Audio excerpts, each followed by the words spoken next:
नमस्कार दोस्तों, आप सभी का विजय लक्ष्मी गढ़वाली चैनल में हार्दिक स्वागत है।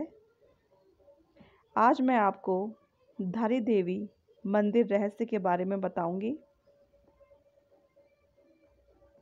माता धारी देवी का मंदिर उत्तराखंड के पौड़ी जिले के श्रीनगर गढ़वाल में स्थित एवं भव्य मंदिर है। यह मंदिर काली माता को समर्पित है। इसे उत्तराखंड की रक्षक एवं पालिका देवी के रूप से जाना जाता है। अब यह मंदिर डैम के बीचों बीच स्थित है। चारों ओर से पर्वत घाटियों से घिरा एक मनोहर स्थान बसा है। अब हम जानेंगे माता धारी देवी का इतिहास।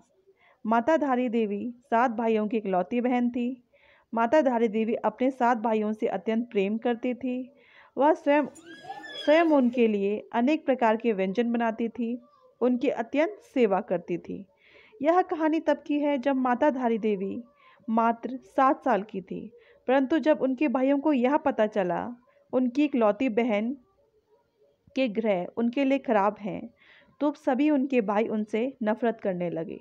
वैसे तो माता धारी देवी के 7 भाई माँ धारी देवी से बचपन से ही नफरत करते थे, क्योंकि माँ धारी देवी का रंग बचपन से सांवला था। परंतु माँ धारी देवी अपने 7 भाइयों को ही अपना सब कुछ मानती थी, क्योंकि उनके माता पिता के जल्दी गुजर जाने के कारण धारी देवी का पालन पोषण अपने भाइयों के हाथों से ही हुआ था और उनके लिए अपने भाई ही सब कुछ थे। धीरे धीरे समय बीतता गया। धारी माँ के भाइयों की माँ के प्रति नफरत बढ़ती गई। परंतु एक समय ऐसा आया कि माँ के 5 भाइयों की मौत हो गई और केवल 2 शादीशुदा भाई ही बचे थे। और इन 2 भाई की परेशानी और बढ़ती गई, क्योंकि इन 2 भाइयों को ऐसा लगा कि कहीं हमारे 5 भाइयों की मौत हमारे इस इकलौती बहन के कारण तो नहीं हुई है, क्योंकि बचपन में बताया गया था माता धारी देवी के ग्रह उनके भाइयों के लिए अधिक खराब हैं। और दोनों भाइयों ने वही किया।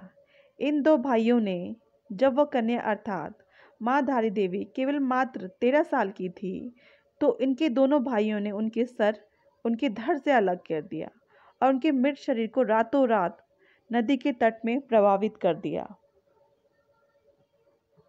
और इस कन्या का सर वहां से बहते बहते कल्यासौड़ के धारी नामक गांव तक आ पहुंचा। जब सुबह सुबह का वक्त था तो धारी गांव में एक व्यक्ति नदी के तट के किनारे पर कपड़े धुल रहा था। उसने सोचा कि नदी में कोई लड़की बह रही है। उस व्यक्ति ने कन्या को बचाना चाहा, परंतु उन्होंने यह सोचकर कि वहाँ जाऊं तो जाऊं कैसे, क्योंकि नदी में तो बहुत ही ज़्यादा पानी था। और वह इस डर से घबरा गया और वह नहीं जा पाया और उसका धैर्य टूट गया। परंतु अचानक एक आवाज़ आई उस अधसरकटे से, यानी कि माता धारी देवी ने बोला, तू घबरा मत, तू मुझे बचाने आ जा। जैसे जैसे तू यहाँ आता जाएगा पानी वैसे वैसे कम होता जाएगा और तेरे लिए सीढ़ी का भी निर्माण होता चला जाएगा। जब नदी में गया वह व्यक्ति उस कटे हुए सिर को जब कन्या समझकर उठाया, तो वह व्यक्ति अचानक से घबरा गया। जिसे कन्या समझ रहा था वो कटा हुआ सर है। उस व्यक्ति ने वही किया जो उस कटे हुए सर ने उस व्यक्ति को बोला, क्योंकि उस व्यक्ति के लिए भी वह किसी चमत्कार से कम नहीं था। एक कटा हुआ सर आवाज़ दे उस व्यक्ति के लिए सीढ़ी बनाई, उसे रक्षा का आश्वासन दे। यह सब देखकर वह व्यक्ति समझ गया यह एक देवी है।